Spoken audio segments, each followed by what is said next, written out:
Para comenzar el estudio de las leyes de la termodinámica, leyes recuerden o principios porque se cumplen absolutamente siempre, no precisan ser demostrados y asumimos que siempre se cumplirán. Vamos a empezar por el estudio de la ley cero de la termodinámica.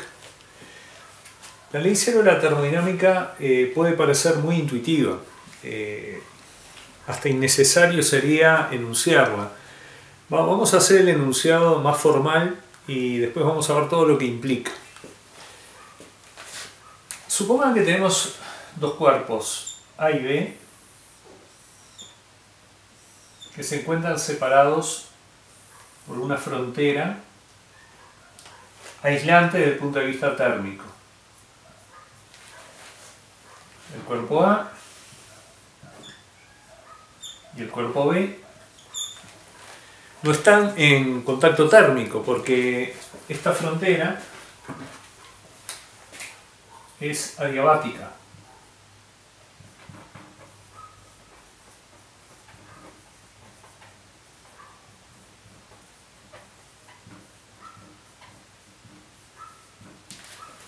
La frontera adiabática es aquella que no permite el intercambio de energía con el entorno. Bueno, B viene a ser el entorno de A y viceversa, ¿sí? No nos interesan en absoluto las interacciones que puedan tener A y B con el resto del entorno. Incluso podríamos suponer que A y B se encuentran a su vez dentro de un recipiente aislado. Ahora, A y B se encuentran en contacto térmico con otro cuerpo, C. La frontera que separa A de C y B de C no es ya adiabática, sino diatérmana. Es una frontera que permite el intercambio de calor.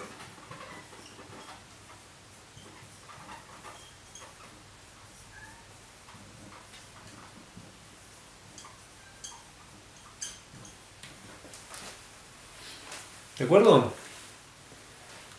Bueno, lo que dice la ley cero de la termodinámica es que, y permite definir el equilibrio térmico, es que si un cuerpo A y un cuerpo B se encuentran en equilibrio térmico con un cuerpo C, con un tercer cuerpo, entonces A y B se encuentran en equilibrio térmico entre sí.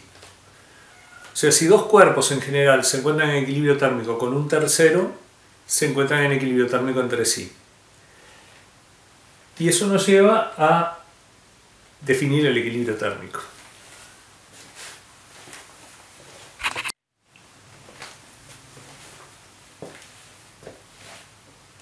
O sea que A se encuentra en equilibrio térmico con C. ¿Qué significa que se encuentra en equilibrio térmico? ¿Qué tienen en común los cuerpos que están en equilibrio térmico? Tienen la misma temperatura. Hay una propiedad que llamamos temperatura que es común a aquellos cuerpos que se encuentran en equilibrio térmico. B está en equilibrio térmico con C. La temperatura de B es igual a la temperatura de C. Y si esto se cumple, resulta además evidente, ¿no?, que la temperatura de A tiene que ser igual a la temperatura de B. Por lo tanto, A y B también se encuentran en equilibrio térmico, independientemente de que entre ellos exista una frontera adiabática. Bueno, esto es en esencia lo que dice la ley cero de la termodinámica. O sea, define el concepto de temperatura como aquella propiedad que tienen en común los cuerpos que se encuentran en equilibrio térmico, y define el equilibrio térmico como aquel estado en el que los componentes de un sistema se encuentran todos a la misma temperatura.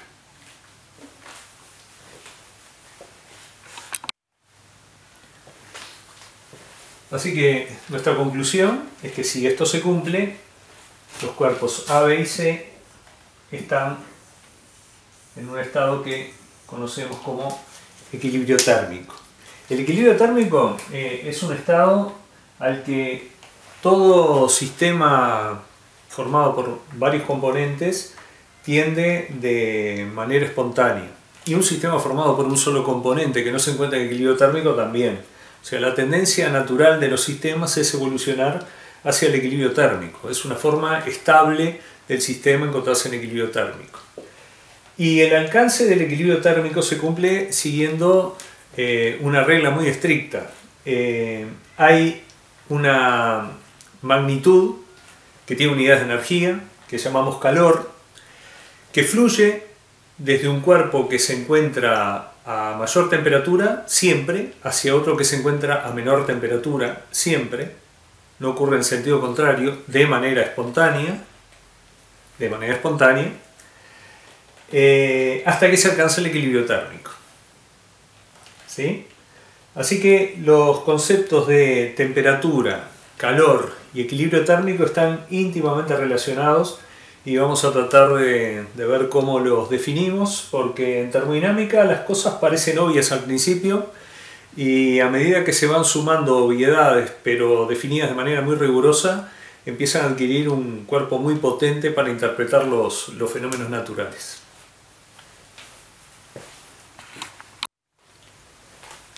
Hablemos entonces de calor y temperatura. Calor y temperatura son dos términos que en el lenguaje cotidiano suelen utilizarse de manera muy imprecisa, muchas veces asimilándolos. Son términos, en el lenguaje cotidiano son polisémicos, tienen distintos significados. En termodinámica tienen un significado muy preciso y vamos a tratar de utilizarlo siempre en ese significado preciso y no de la manera liviana con la que lo usamos en el lenguaje de todos los días. Dos cuerpos, A y B, ahora en contacto térmico, no ya aislados como en el caso anterior,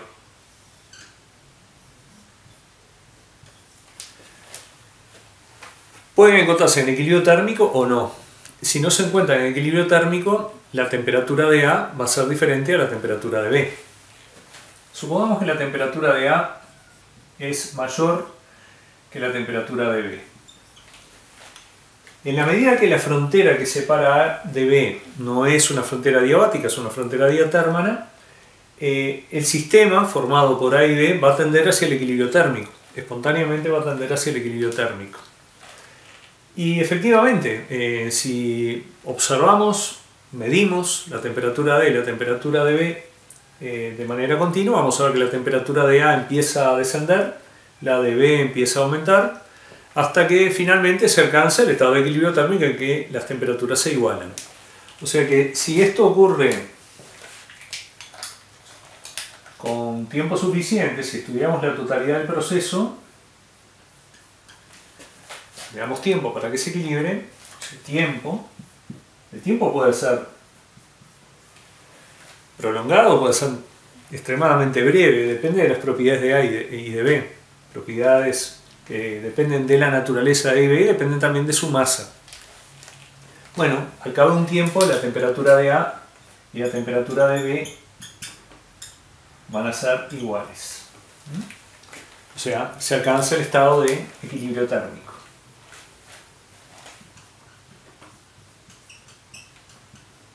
El estado anterior, el estado inicial, es un estado alejado del equilibrio. O sea, la temperatura inicial de A es distinta que la temperatura inicial de B. La temperatura final de A y B es la misma. Hay una sola temperatura final, que es la temperatura del equilibrio. Hay una T final, que es la temperatura del equilibrio.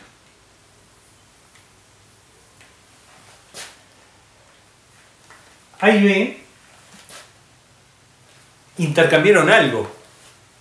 Si alcanzaba el equilibrio térmico es porque hubo un intercambio. De alguna manera esa frontera permitió el intercambio de lo que sabemos que tiene unidades de energía. Bueno, a ese algo que se transfiere de A a B le llamamos calor. En este caso, como la temperatura de A es mayor que la temperatura de B, decimos que el calor, que vamos a representarlo con la letra Q mayúscula, fluye, y eso de fluir es un término que viene de la termodinámica clásica. Es muy antiguo. El calor en los orígenes de la termodinámica se concebía como si fuera un fluido. Incluso se trataba de determinar cuáles eran las propiedades de ese material llamado calor. Se le llamaba fluido calórico.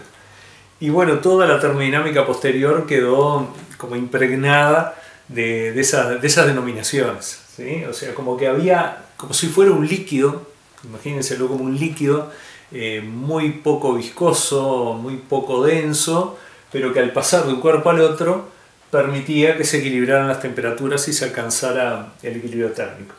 Así que bueno, vamos a usarlo sabiendo que no existe tal fluido calórico, y eso tiene bastante que ver con el primer principio y con el segundo principio de la termodinámica. Vamos a volver sobre esto. Pero vamos a decir que el calor fluyó de A hacia B. Hay un flujo de A hacia B de algo que llamamos calor, ¿sí? ¿Hasta cuándo se produce el flujo? Hasta que se produce el equilibrio térmico. O sea, el flujo en el equilibrio térmico se detiene. Eso nos lleva a diferenciar primero en su esencia a esas dos entidades que llamamos calor y temperatura. O sea, la temperatura, habíamos dicho que A tenía una temperatura y B tenía otra temperatura, y la temperatura de A era mayor que la temperatura de B. Y así que la temperatura es una propiedad de los cuerpos. O sea, los sistemas materiales tienen su temperatura. La temperatura le pertenece al cuerpo, es una propiedad de ese cuerpo. Me sirve para identificar, por ejemplo, el estado de ese cuerpo. O sea que la temperatura, vamos a marcarlo por acá, T, cualquiera que sea T, es una propiedad de los cuerpos. Es una propiedad.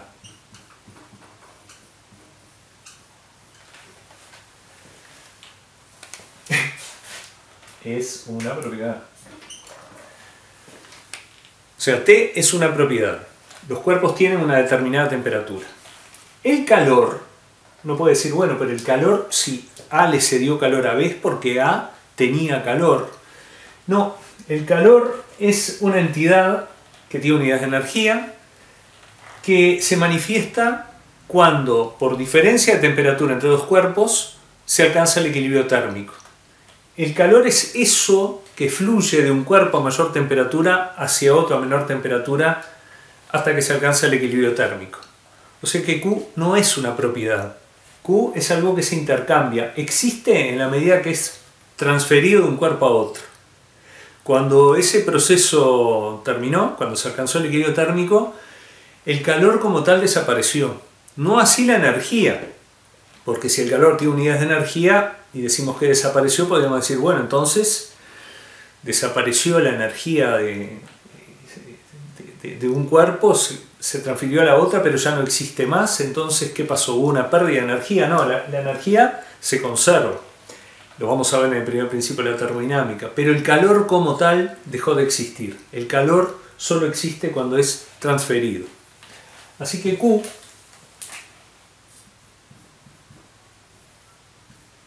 no es una propiedad.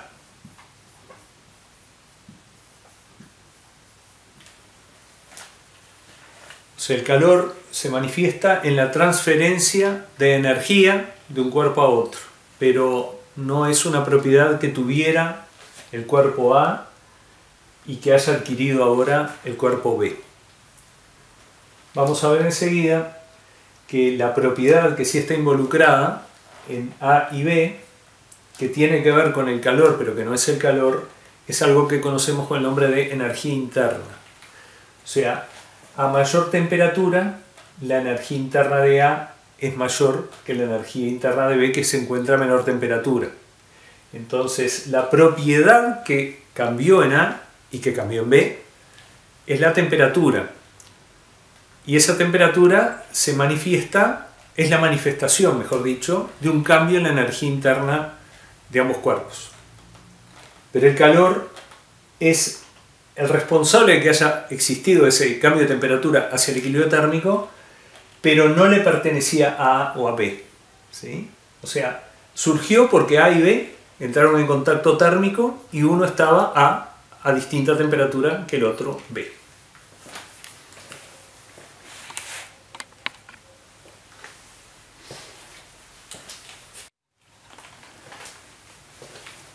Vamos a introducir ahora un concepto sobre el cual vamos a estar volviendo permanentemente porque es de gran importancia en termodinámica, que es el concepto de energía interna. Se representa con la letra U mayúscula y si tuviéramos que definirlo diríamos que la energía interna de un sistema es la sumatoria de todas las energías presentes en ese sistema. Todas las formas de energía presentes en el sistema constituyen su energía interna. Para un ejemplo simple, un gas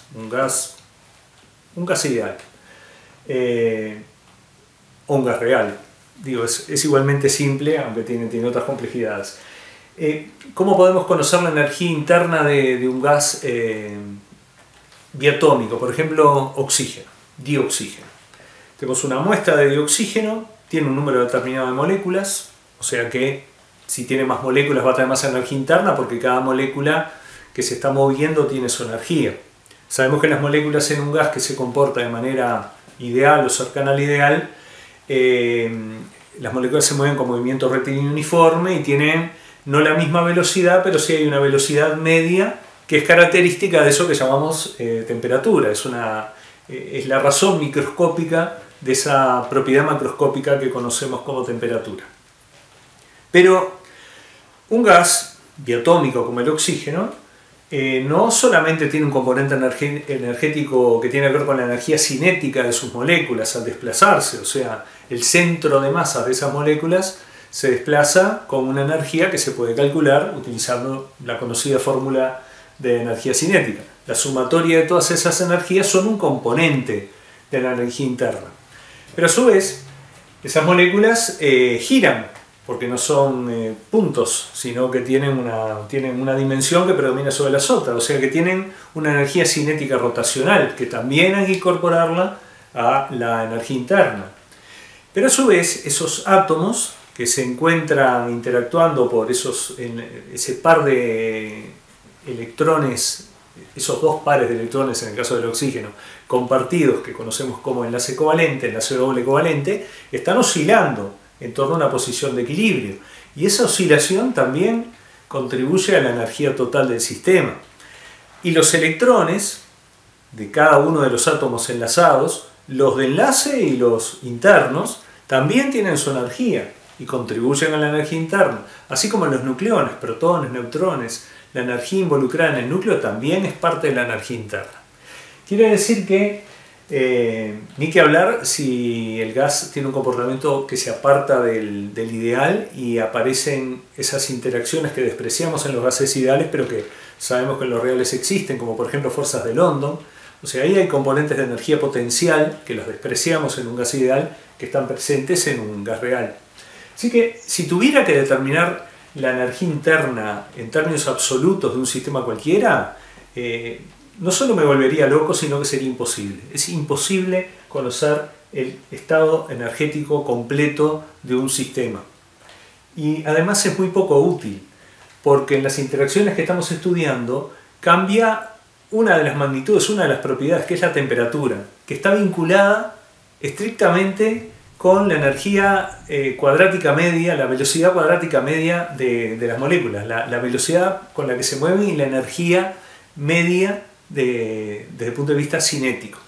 Quiere decir que no nos interesa lo que pasa en el núcleo, no nos interesa lo que pasa con los electrones internos, vamos a despreciar las fuerzas de atracción que puedan aparecer cuando las moléculas están demasiado cerca, ¿sí? Aún así, digo, sería imposible determinar la energía interna, pero tenemos una buena excusa para ocuparnos solamente de la relación entre energía interna y temperatura. Y no tanto con la energía interna, sino la variación de energía interna con la temperatura.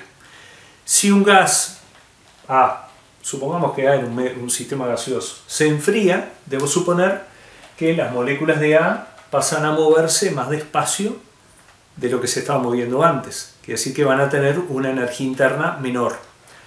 Si B aumenta su temperatura, porque al alcanzarse el equilibrio térmico tienen que ocurrir las dos cosas, si B aumenta su temperatura, entonces las moléculas de B tienen que estar moviéndose promedialmente a una velocidad mayor que la inicial, no que con respecto a A. La energía interna de A puede ser en términos absolutos mayor que la de B, pero también puede ser menor, porque eso depende de la masa del sistema. Lo que sí puedo afirmar con total certeza es que si A disminuyó su temperatura, su energía interna disminuyó, y si B aumentó su temperatura, su energía interna aumentó. Quiere decir que si bien no puedo conocer U, puedo conocer delta U. Y si la temperatura de A inicial era mayor que la temperatura de B, esto en condiciones iniciales, y en condiciones finales la temperatura de A es igual a la temperatura de B, condiciones finales, la única explicación es que la energía interna de A disminuyó, porque su temperatura disminuyó. Quiere decir que delta U, la variación de energía interna, que es lo que nos interesa, no nos interesa la energía, pero sí su variación, delta U para A es negativa, porque la U final menos la U inicial es menor que 0. ¿Sí? La temperatura final es menor que la temperatura inicial, por lo tanto la energía interna final es menor que la temperatura interna inicial. Cuando hago la resta, que no la voy a hacer porque no tengo los datos, me va a dar negativo. O sea, la energía interna después la voy a tener que asociar a algún tipo de cambio que me permita conocer su valor para la variación, no en términos absolutos. ¿De acuerdo?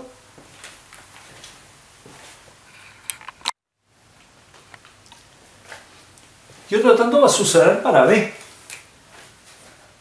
No puedo conocer la energía interna de B en términos absolutos, pero sí puedo decir que la variación de energía interna del cuerpo B va a ser positiva, porque la temperatura final de B es mayor que la temperatura inicial de B. B aumentó su temperatura.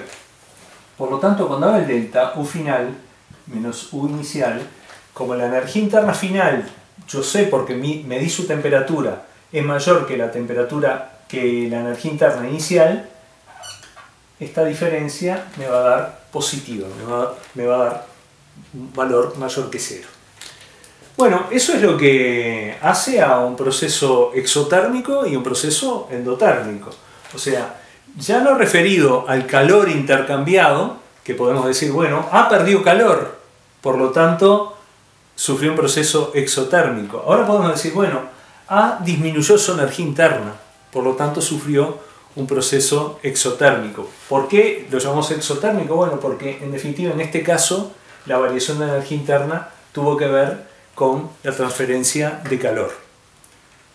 En lugar de energía interna muchas veces utilizamos una variante, es otra función termodinámica, no es una variante de la energía interna, que es la entalpía. La entalpía es la variación de la energía del sistema cuando ésta se mide a presión constante. O sea, si le fijamos al intercambio condiciones de presión constante, entonces U se transforma en H y lo que estaríamos determinando no es la variación de energía interna, sino la variación de entalpía.